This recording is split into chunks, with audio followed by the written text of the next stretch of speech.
Semangat pagi Bapak, Ibu, dan wali baptis yang berbahagia. Semoga sukacita selalu ada dalam keluarga kita, tentunya atas rahmat Tuhan dengan kehadiran putra-putri tercinta, dan terlebih karena sebentar lagi akan menerima sakramen baptis. Perkenalkan, nama saya Tovan, tim pelayanan sakramen inisiasi Paroki Santo Aloysius Gonzaga Melati. Pada kesempatan ini, saya akan memberikan materi tentang mengenal, memahami, dan menghidupi sakramen baptis. Sakramen baptis, gerbang sakramen-sakramen yang sangat diperlukan untuk keselamatan, seperti yang tercantum dalam Kitab Hukum Kanonik nomor 840. Tentunya kita semua tahu bahwa sakramen baptis adalah yang pertama dalam gereja Katolik. Tanpa menerima sakramen baptis, maka sakramen-sakramen lainnya pun tidak dapat diterima. Lalu, apa itu sakramen? Dan apa pentingnya sakramen? Menjadi pertanyaan untuk kita, kenapa ingin membaptiskan anak-anak kita. Sakramen adalah tanda dan sarana yang mengungkapkan iman, menguatkan iman, serta sebuah persembahan dan penghormatan kepada Allah. Bagi kita semua orang beriman, Allah adalah sumber dan tujuan hidup kita. Kita percaya semua yang kita miliki adalah rahmat dan pemberian dari Tuhan.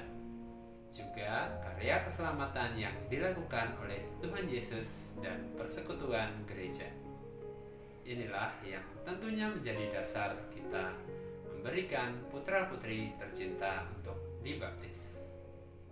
Menjadi anggota gereja dan menjadi satu dalam Kristus Yesus, seperti yang tertulis dalam surat Rasul Paulus kepada umat di Galatia bab 3 ayat 28. Lalu, kenapa harus dibaptis saat bayi? Apakah bisa menunggu hingga dewasa? Kita tentunya ingat tentang dosa asal yang menjadi kodrat manusia sejak ia dilahirkan.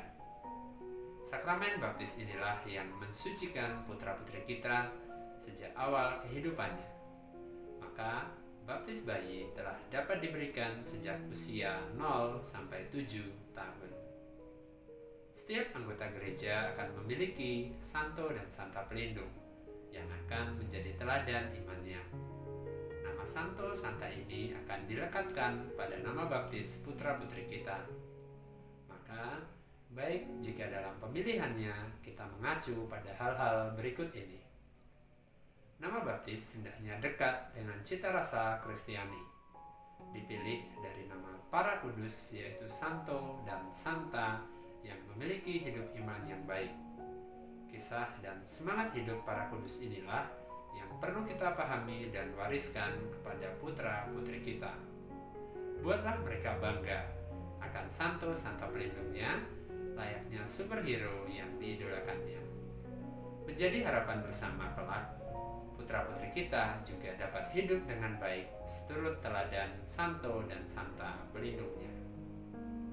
Beberapa literatur yang dapat digunakan untuk memilih nama santo santa pelindung adalah buku ensiklopedia para kudus, website Katolisitas, dan aplikasi e-Katolik. Kita juga dapat memilihkan nama para santo santa pelindung yang diperingati pada tanggal di sekitar hari kelahiran putra-putri kita. Lalu, apa peran kita sebagai orang tua dan wali baptis? Orang tua memiliki tugas dan tanggung jawab untuk membesarkan, mendidik, membina iman putra-putri tercinta. Juga menjadi tugas kita sebagai orang tua untuk mempersiapkan sakramen-sakramen yang akan diterima selanjutnya. Sedangkan bagi wali atau emban baptis, kita memiliki kontrak seumur hidup untuk mendampingi anak-anak ini. Selain tentunya peran penting saat liturgi pembaptisan. Oleh karena itu, wali baptis diharapkan telah memahami dengan sungguh peran pentingnya ini. Itulah mengapa wali baptis dipilih dari orang beriman Katolik yang telah berusia setidaknya 16 tahun dan telah menerima sakramen sakramen penguatan. Artinya, mereka adalah orang yang telah dewasa secara usia dan juga iman, serta tentunya tidak terhalang secara gerejawi. Saat liturgi pembaptisan akan ada dua peristiwa penting, yaitu baptisan air dan pengurapan minyak krisma. Baptisan air akan dilakukan dengan mencurahkan air di dahi anak sebanyak 3 kali. Baptisan ini adalah tanda atau materai rohani yang diterima 1 kali dan berlaku untuk selamanya sesuai yang tercantum dalam Kitab Hukum Kanonik nomor 845. Inilah tanda bahwa kita telah menjadi satu dalam Kristus Yesus untuk selama-lamanya. Dan setelah menerima baptisan air, akan dilanjutkan dengan pengurapan minyak krisma. Minyak krisma akan diberikan di dahi sebagai tanda pengudusan, tanda bahwa anak kita telah menjadi anggota gereja yang mewarisi tugas Tuhan Yesus sendiri sebagai imam, nabi, dan raja. Imam berarti mengantar kepada kekudusan dan dekat dengan Tuhan. Nabi berarti pewarta kabar sukacita bagi sesama. Dan raja yang tidak semata-mata memimpin atau berkuasa saja, namun terlebih pada semangat pelayanan bagi orang-orang di sekitarnya. Maka, marilah kita semua berusaha memberikan yang terbaik bagi Tuhan, bagi anak dan keluarga kita, bagi gereja, sesama, dan masyarakat.